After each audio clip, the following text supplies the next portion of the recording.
Bonjour à tous, ravi de vous retrouver dans Smart Job, votre rendez-vous emploi RH Management, débat, analyse, expertise et vos rubriques habituelles évidemment. Bien dans son job, on parle aujourd'hui du handicap invisible qui impacte évidemment. On va y revenir, c'est un enjeu et on va en parler avec Éric Gras. Il est le directeur de l'expertise emploi chez Indeed, il est notre invité. Le grand entretien avec Julien Noronal, directeur de la communication, membre du COMEX de BPI France, pour parler de cette nouvelle campagne et aller au-delà, évidemment, pour parler de l'engagement de la BPI à destination des entrepreneurs, des créateurs d'entreprises, des chefs d'entreprise. On en parlera avec lui dans quelques instants. Il est le directeur de la communication. Et pour terminer notre émission, fenêtre sur l'emploi, Florent Dujardin, directeur d'Ext France, nous parlera de l'expert comptable du futur. Oui, il existe, il sera notre invité à la fin de notre émission. Voilà le programme, tout de suite, c'est bien dans son job.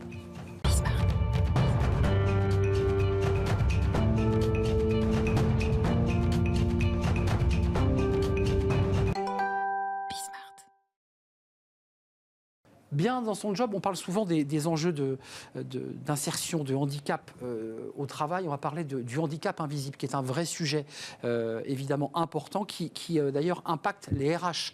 On en parle avec vous, cher Éric Gras, ravi de vous accueillir. Vous êtes directeur de l'expertise emploi chez Indeed, avec une étude sur cette question du handicap invisible. D'abord, pourquoi avoir voulu mettre le focus sur ces enjeux de handicap invisible ? Alors parce que le handicap, c'est déjà un tabou, le handicap invisible encore plus, et donc il était important de mettre des chiffres dessus pour savoir quelle réalité se cachait derrière, et à partir du moment où c'est un handicap invisible, on sait qu'il y a aussi tout un tas de conséquences sur la vie perso et sur le monde du travail, parce que ça peut avoir des incompatibilités avec son travail, et le fait de devoir le cacher, en fait, peut avoir de lourdes conséquences. Alors, il faut rappeler à ceux qui nous regardent, il y a ceux qui se sont déclarés, oui. Et donc en RQTH, donc qui ont une reconnaissance du handicap. Oui. Et là, on parle bien du fameux handicap invisible, c'est-à-dire que c'est un collaborateur dont on ne présage pas, qu'on ne pressent pas qu'il puisse être touché par un handicap. C'est bien cela, hein ? Exactement. Donc ça peut être un handicap physique invisible, ça peut être un handicap psychologique, psychomoteur également. Et donc il y a des métiers qui permettent de noyer le poisson où c'est pas vraiment handicapant entre guillemets, et pour certains autres types de métiers, ça peut être une fatigue excessive par exemple liée à un trouble psychologique, etc. On parle beaucoup là en ce moment d'ailleurs du Covid, de l'impact oui. De ce Covid long. Les effets du Covid. Voilà, ça c'est l'exemple type d'un handicap invisible, mais qui est réel, qui est lié à une maladie et qui a de vraies conséquences. Alors votre étude Opinionway Indeed indique aussi, ça c'est un chiffre qui recoupe d'autres études, que plus de 70% des salariés, lors d'un entretien, parce que évidemment c'est le sujet qui nous intéresse, ne déclarent pas leur handicap invisible. Parce qu'ils se disent, et on peut l'imaginer, que si je le déclare, j'ai des chances de ne pas être recruté. C'est un vrai sujet, ça, quand même. Ouais, c'est exactement ce que montre l'étude. Et les recruteurs le disent eux-mêmes, et ceux qui ont tenté, entre guillemets, d'assumer leur handicap, visible ou invisible, démontrent très clairement qu'il y a une vraie discrimination qui existe, très très forte, dans des pourcentages très élevés. Et d'ailleurs, ils sont moins de 10% à être prêts à mettre une ligne sur leur CV pour assumer, entre guillemets, ce handicap invisible. Et ça veut dire que si on assume sa situation ou son handicap invisible, il faut aller plus loin et que le RH ou le recruteur l'invite à se reconnaître RQTH. C'est un peu ça le sujet. Oui, mais même quand on est RQTH, il y a une forme de discrimination aussi. Donc en fait, c'est exactement ce qu'on dit dans cette étude. Il n'y a pas eu d'effet post-JO paralympiques, par exemple. Quand on voit les JO paralympiques, on se dit c'est génial, etc. Mais dans les faits, en fait, ça n'a rien changé. C'est toujours aussi compliqué, en France et pas qu'en France d'ailleurs, d'avoir un handicap, de l'assumer et de ne pas être discriminé. Alors il y a plein de discriminations aussi qui sont vraiment involontaires. C'est-à-dire qu'à partir du moment où on sait que quelqu'un a tel ou tel trouble, ça influe sur le regard de l'autre, sur le manager, sur les collègues, de façon justifiée ou injustifiée. Précisons aussi qu'il y a ce seuil des 6% qui fait que l'entreprise ne paiera pas, mais en dessous, 6% de salariés en situation de handicap, en dessous, elle paye un forfait, notamment à l'AGFIP. Ouais. Tout ça est un peu complexe, parce qu'il faut que les salariés s'inscrivent. Enfin, est-ce qu'ils avaient un conseil à donner ? Parce que c'est une étude qui fait une photo, mais est-ce que les RH doivent inviter le collaborateur à en dire plus ou pas ? Oui, alors ce que souligne cette étude, c'est que beaucoup de RH et de patrons d'entreprise pensent que parce qu'il y a une politique diversité, inclusion dans l'entreprise, ça suffit. à cocher toutes les cases.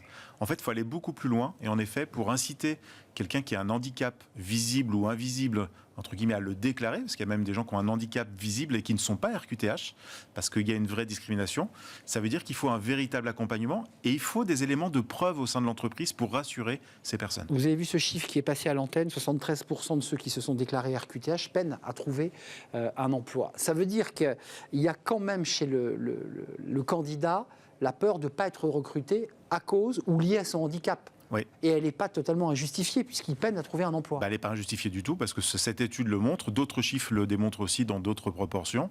Et il y a également la possibilité plus complexe d'évoluer au sein d'une entreprise également quand on a un handicap. Donc il n'y a pas que la difficulté au recrutement, il y a aussi le maintien à l'emploi et l'évolution dans l'emploi. Parce qu'on peut aussi être en situation de handicap invisible au cours de sa carrière et pas uniquement quand on est recruté. Exactement. En fait, vous vous adressez au RH à travers cette étude Indeed Opinionway. Vous dites au RH, soyez plus ouverts sur ces sujets, finalement. Ouais, au-delà du discours. Je ne veux pas toujours jeter la charge sur les RH. Les RH ont bien sûr une responsabilité importante.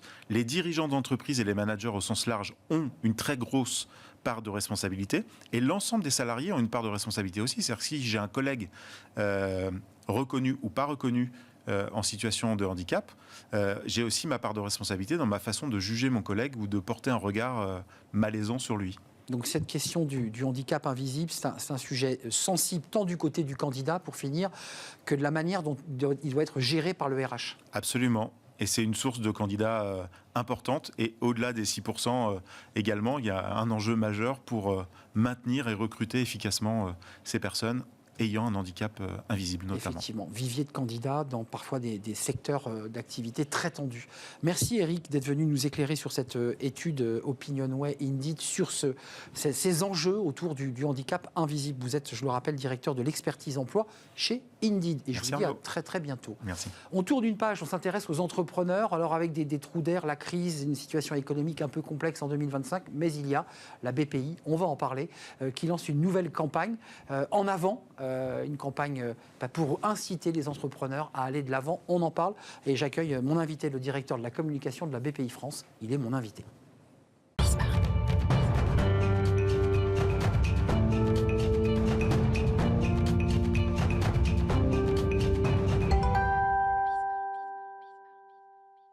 Un grand entretien aujourd'hui dans Smart Job pour parler des entrepreneurs, de cette envie d'agir, d'entreprendre, justement accompagné par la BPI. Et j'accueille Julien Noronha. Bonjour Julien. Bonjour. Ravi de vous accueillir, directeur de la communication, membre du COMEX de BPI France. Alors on va revenir sur BPI France parce que c'est une gigantesque entreprise en soutien, en rempart aux entrepreneurs, aux créateurs d'entreprises, aux industriels.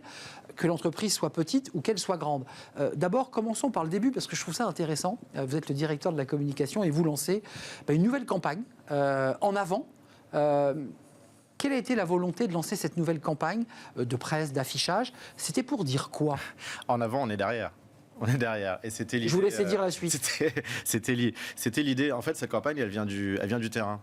On était dans un grand salon industriel il y a quelques temps et on discutait avec les industriels, donc les PME, les ETI, des territoires qui font l'économie française. Et à un moment, un entrepreneur nous a dit « mais arrêtez de dire qu'on va mal parce qu'à force, ça va être vrai ».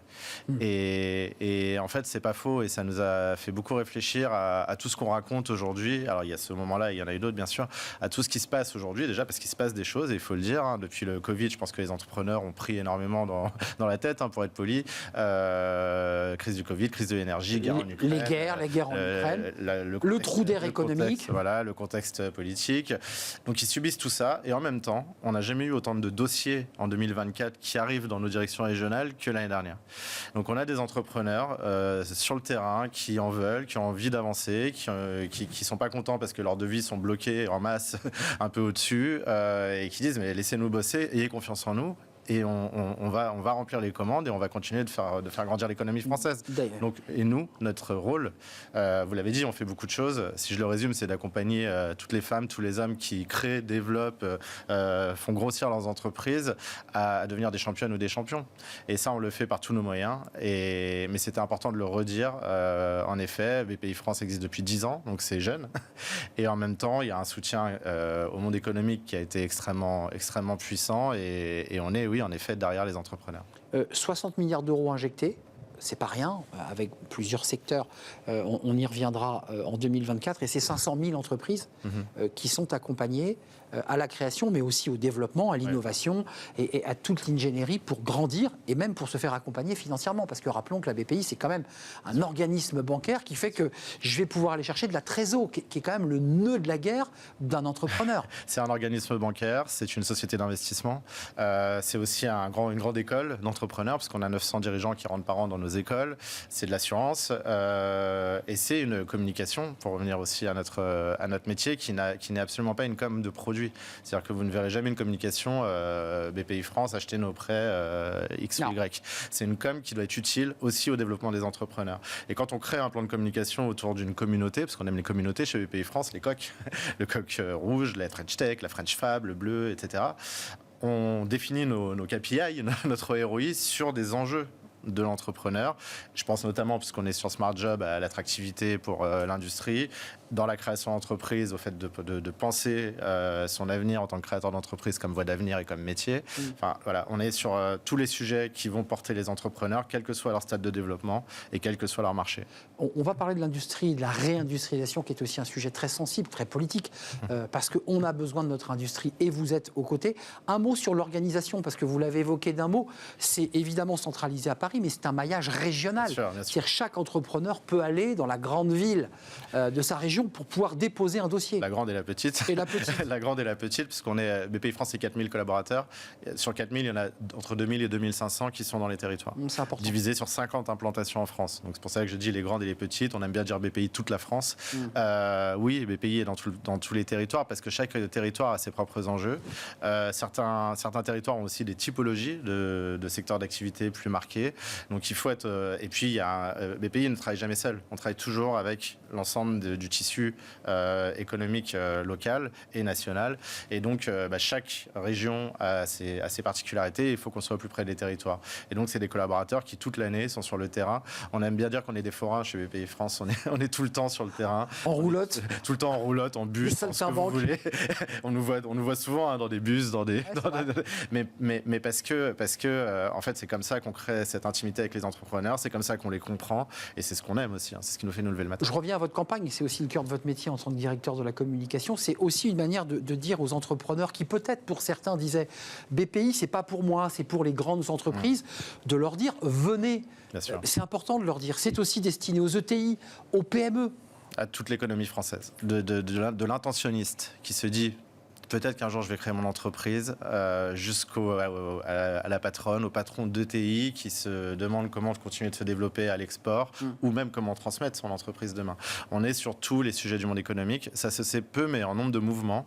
On est, selon les trimestres, premier ou deuxième société d'investissement au monde et première en Europe à chaque fois. Donc on est extrêmement actif aussi au capital des entreprises. Absolument.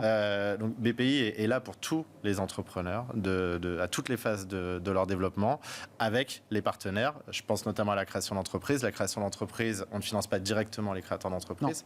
Par contre, on finance tous les réseaux d'accompagnement qu'on appelle le collectif Cap Créa, dans lequel il y a ceux qu'on connaît bien, BGE, Réseau Entreprendre, Initiative, Les Déterminés. Ces pépinières qui font grandir. Tous ces pépinières, ces mentors, ces coachs, tout le système de prêt d'honneur aussi, des prêts à taux zéro pour créer son entreprise. Tout ça, on accompagne ce collectif qui, eux, représentent des milliers de bénévoles sur tout le pays, qui sont des entrepreneurs. Moi, je le suis. Je suis un anti-entrepreneur, donc je suis bénévole pour ces associations et qui soutiennent la création d'entreprises et qui financent la création d'entreprises. Les jeunes aussi, parce que c'est important de préciser, il y a aussi chez les jeunes des 18-25, notamment des jeunes des quartiers, beaucoup d'esprit, d'initiative, d'entreprise, de vouloir créer, et très souvent, ça bloque parce qu'il manque pas grand-chose, 2 000 euros, 3 000 euros. La BPI intervient aussi là. Bien sûr, et il manque pas 2 000, 3 000 euros, c'est une barrière psychologique. En fait, quand on parle aux entrepreneurs en début de projet, ils nous disent toujours j'ai une idée mais j'ai pas l'argent. Et puis quand ils avancent dans le projet, ils se rendent compte que leur grand sujet ne sera pas forcément le moyen de financer le projet. Parce qu'il y a du financement en France. Par contre, il faut savoir. Nous, on a un travail qu'on n'a pas fini de faire savoir. C'est pour ça qu'on aime bien les bus. Parce qu'on va et votre campagne. Et c'est pour ça qu'on fait des campagnes de ce type-là. C'est pour dire à tous les Français, si vous avez une idée, d'où que vous soyez, en effet, c'est pas réservé à l'élite de la capitale, c'est réservé à tous les entrepreneurs, y compris des quartiers. Il y a 3000 entrepreneurs des quartiers qui sont venus de toute la France il n'y a pas très très longtemps sur un de nos événements qu'on appelle QG, je peux vous dire qu'ils sont financés, accompagnés, soutenus par l'ensemble du tissu associatif et par les institutions financières aussi. En un mot, vous dites à ces jeunes, et moins jeunes d'ailleurs, il y a aussi des reconversions, des gens qui ont quitté un poste de salarié parce qu'ils veulent créer leur boîte. Il suffit qu'ils poussent un des bureaux BPI, des bureaux français, partout en France. Ils vont être accueillis, on va les écouter, on va quoi ? On va prendre en note leurs besoins, on va essayer de réfléchir et puis ensuite ils vont essayer de construire ou pas, parce que parfois ça marche, parfois ça ne marche pas. Vous savez, quand on crée une entreprise ou quand on la développe, on a souvent besoin d'un guide. On a besoin d'une map, en fait. Nous, on est un peu un GPS pour les entrepreneurs. C'est-à-dire qu'on va frapper à la porte, en effet, d'une de nos directions régionales qui va vous dire, voilà, selon le projet que vous avez, selon le stade où vous êtes, nous, on a peut-être quelques produits à vous proposer. Ou alors tel organisme à la région, dans les institutions diverses et variées de différents territoires, on a aussi des possibilités d'accompagnement. Et puis, on va vous guider à frapper vers la bonne porte. On va vous dire, tentez votre chance, on vous aide à la trouver. Avec le réseau dont vous parliez tout à l'heure, les GE par exemple. D'accompagnement à la création, pour le développement avec nos accélérateurs, avec les régions, avec l'ensemble de... En fait, il y a une équipe de France au service de l'entrepreneur qui est incroyable. Et presque, on a presque un problème de riche, c'est que le plus dur, c'est de savoir où frapper. Et pourquoi ? Et c'est là que on essaie d'intervenir en créant des outils digitaux, en étant sur le terrain, pour orienter les entrepreneurs vers le bon dispositif selon leurs besoins. J'évoquais la réindustrialisation, j'aimerais qu'on y revienne. Comment vous intervenez, à quel niveau ? Parce que l'enjeu de la réindustrialisation, c'est un enjeu de compétitivité. Je pense à la verrerie du Ralex, sujet que je connais bien, pas assez compétitif, coût de l'énergie trop élevé. La région est intervenue. Je crois que la BPI est intervenue aussi. Alors, sur cet exemple très concret, on voit l'utilité de la BPI. Elle intervient avec quoi ? Elle garantit les prêts ?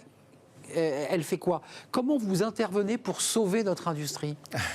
Alors, on a un plan sur 3 grandes étapes. On a un plan de financement et d'investissement dans ce qu'on appelle les grandes cathédrales. Donc, c'est la grande gigafactory de batteries qui va naître dans un territoire. Dans le Nord en particulier ? Dans le Nord en particulier, mais pas que.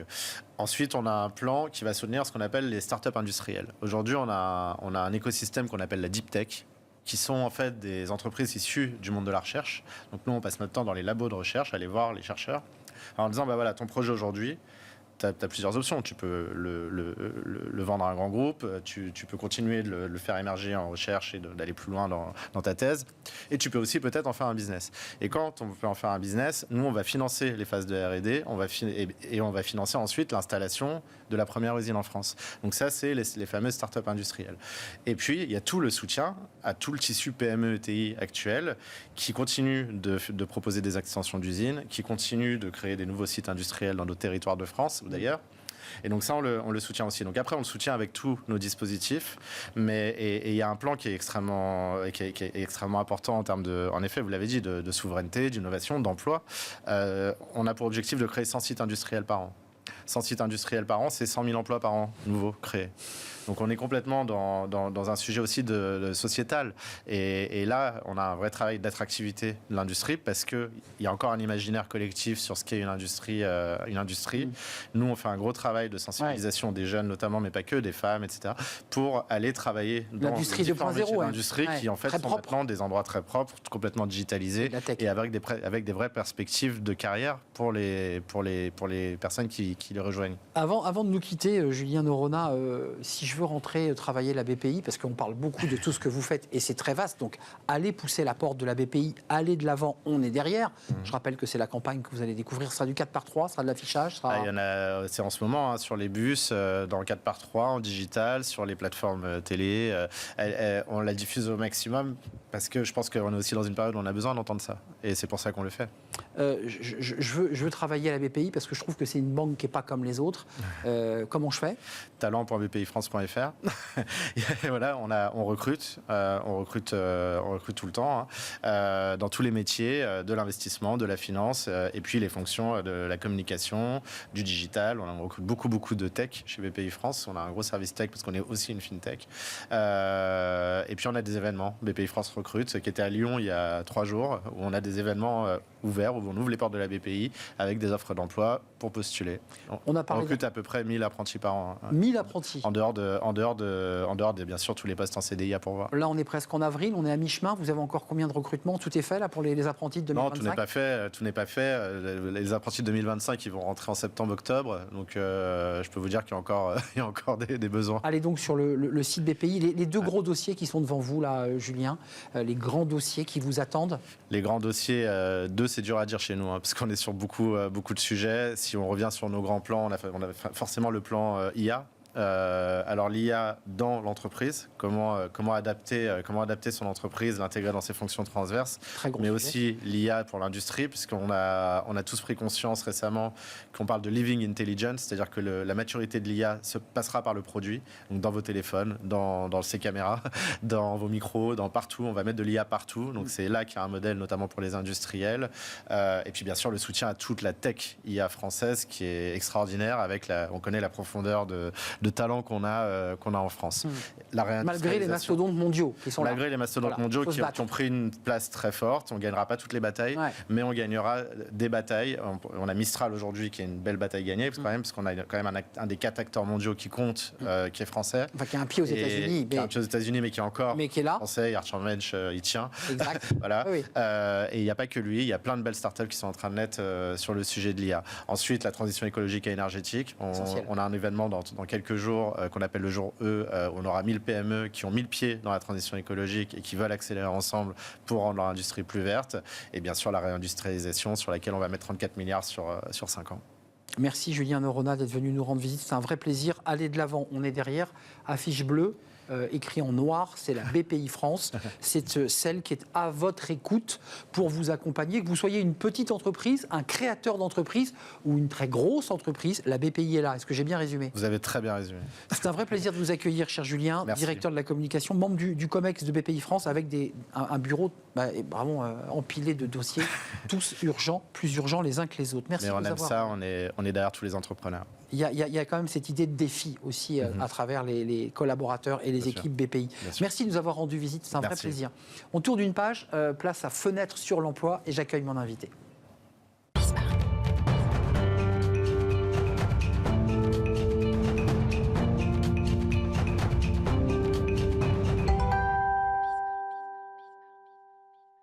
Fenêtre sur l'emploi pour accueillir l'expert comptable du futur. Il est là, il est devant moi. Il s'appelle Florent Dujardin, directeur général de Dext France, entreprise anglaise. Et vous avez créé la filiale ici en France. Alors, je le dis en souriant, mais à peine, puisqu'en fait, votre métier chez Dext, c'est quoi? C'est d'accompagner combien? Des centaines, des milliers de cabinets d'expertise comptable à quoi faire finalement? Alors c'est ça, notre objectif chez Dext, c'est d'aider les experts comptables. C'est pas nous les experts comptables du futur, on les aide. Je vous taquine. Eux, leurs équipes et tous les dirigeants d'entreprise à simplifier leur vie, la vie administrative qui est compliquée, qui prend du temps, avec un outil de facturation. Et on est très connu en particulier pour notre extraction de données extrêmement précise. Donc ça veut dire que là, les experts comptables s'appuient sur vous pour régler les dossiers de leurs clients ou régler la vie de l'entreprise de l'expertise comptable, qui sont deux choses différentes. Alors, les deux, mais principalement, ils vont aider leurs clients. On a aussi des outils pour gérer la conduite du changement dans le cabinet. Mais en premier lieu, ça va être pour aider leurs clients à gérer leur administratif et à anticiper la facture électronique. Alors, il y a une étude qui est assez intéressante là, sur ce sondage Compta Online, sur l'image. Et je disais que vous étiez l'expert comptable du futur, enfin en tout cas les produits que vous développez, mais c'est quand même une image assez vieillissante. Il y a un peu un décalage entre ce que vous proposez, fluidifier, accélérer, simplifier, avec une image qui vieillit quand même dans la profession. Ouais, nous, on a la chance de ne pas avoir tant cette image que ça, parce qu'on travaille justement avec les gens qui ont envie d'avancer. Donc c'est plutôt ces gens-là qu'on voit et qui ont envie d'avancer. Mais de façon générale, l'expert comptable, il apporte des services de conseil à ses clients. Et il voit toute la direction de l'entreprise, il est tous les jours avec lui. Oui. Donc une image qui peut exister du comptable est totalement en décalage avec la vraie profession qu'on voit. Alors mettons un peu les pieds dans le plat, puisque l'IA est partout, surtout dans tous les sujets d'actualité. Et j'imagine que vous, chez Dext, l'IA est aussi un outil d'accompagnement. Vous êtes déjà dedans, j'imagine. Ah ouais. C'est le cœur du réacteur.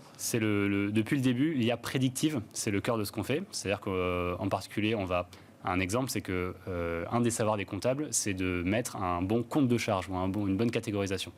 Ça, on le fait pour eux parce que 10 millions de factures qui ont été mises dans le même compte, a priori, la fois d'après, ça peut être mis dans le même compte. Donc ça, c'est ce qu'on fait depuis toujours. Maintenant, ce qu'on est en train de lancer, c'est utiliser l'IA générative.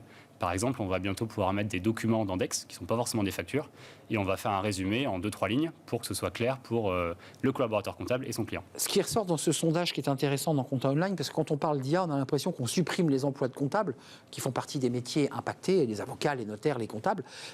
J'imagine que vous dites l'inverse. En même temps, on voit quand même que ce qui prime dans ce sondage à 40%, c'est la communication et la relation client dans les compétences des nouvelles générations. Ça veut dire qu'en gérant de la technologie comme ça, on libère du temps pour avoir plus de temps avec son client. C'est ça l'objectif. Ouais.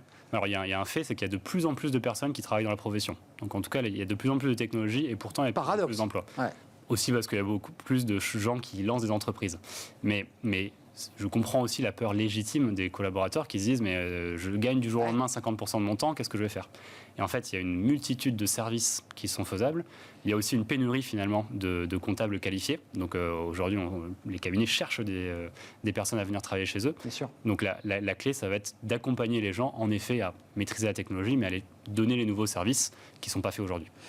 On a compris que vous facilitez la tâche, vous organisez, vous fluidifiez, vous faites gagner du temps. Ouais. Il y a un gros dossier qui est sur la table des entreprises, des restaurateurs, de tout le monde, qui est la facturation électronique. Ouais. Sujet d'agacement, hein. Enfin, j'imagine que vous voyez très bien de quoi je parle. Ouais. Comment vous l'intégrez ? Comment ça se vit dans votre relation avec les experts comptables ? Ouais. Et est-ce que vous êtes déjà en train de préparer cet outil ? Bien sûr, ouais, bien sûr. C'est dans les réflexions depuis. Alors ça a été repoussé un nombre de fois. Régulièrement. On est prêt à tout.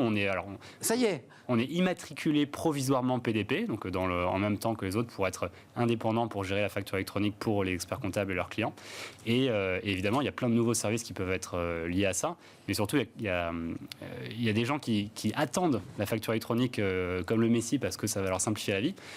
Oui et non. Si jamais c'est bien fait, oui. Si jamais c'est mal fait, il va y avoir beaucoup de complexité. Exactement. C'est très important d'anticiper. Donc ça, c'est une partie de votre job aussi quand même chez Dex, de dire aux comptables et donc en bout de chaîne aux clients, Ouais.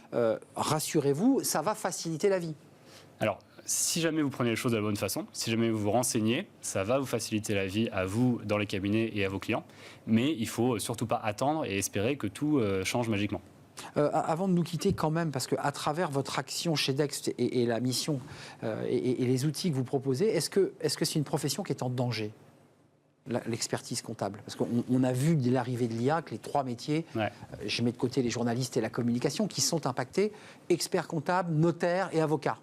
Ils sont en danger ou pas ? Ou ils doivent repenser leur métier ? Ils sont en danger s'ils ne changent pas. Parce qu'il y a des banques, il y a des éditeurs qui s'adressent aux clients directement qui veulent prendre leur place, évidemment. Mais ils ont tellement de ressources, ils ont tellement un lien de confiance avec leurs clients qu'ils ont toutes les armes pour être les conseillers de demain, parce que la confiance qu'ont leurs clients, ça ne pourra pas être remplacé. On voit ces quelques chiffres tirés de ce sondage. 48% ont une image vieillissante de la profession, 27% pour ceux qui ont été interrogés par un système éducatif qui ne correspond pas au terrain, et 25% manquent de perspective et d'évolution, notamment sur le recrutement chez les comptables, dont vous disiez d'ailleurs qu'on n'a jamais eu autant de salariés dans les cabinets. Ouais, en fait, il y a plus une difficulté à garder les collaborateurs comptables dans le cabinet, qui veulent partir en entreprise parce qu'ils veulent avoir un rythme de vie plus normal, et ils ont bien raison, que de difficultés à les recruter parce qu'on y arrive. Et donc c'est là où les experts comptables qui arrivent à garder leurs employés, ils ont mis en place des solutions qui donnent beaucoup plus de confort, qui fait qu'ils n'ont pas besoin de travailler à 22 heures en avril ou en mai pendant ce qu'on appelle la période fiscale. Merci beaucoup Florent Dujardin d'être venu nous rendre visite pour nous parler de cet expert comptable plus moderne, adapté en tout cas aux configurations de l'évolution de l'IA et des outils qui existent aujourd'hui ou qui vont exister dans les mois qui viennent. Vous êtes aujourd'hui le directeur général de Dex France, qui est le leader français de l'automatisation de la tenue comptable. Merci de nous avoir rendu visite, merci à vous, merci de votre fidélité, merci à toute l'équipe qui est derrière et qui m'accompagne, merci à Alice à la réalisation, merci à Saïd au son et merci évidemment à Nicolas Juchal, incontournable. Je vous dis à très bientôt, bye bye.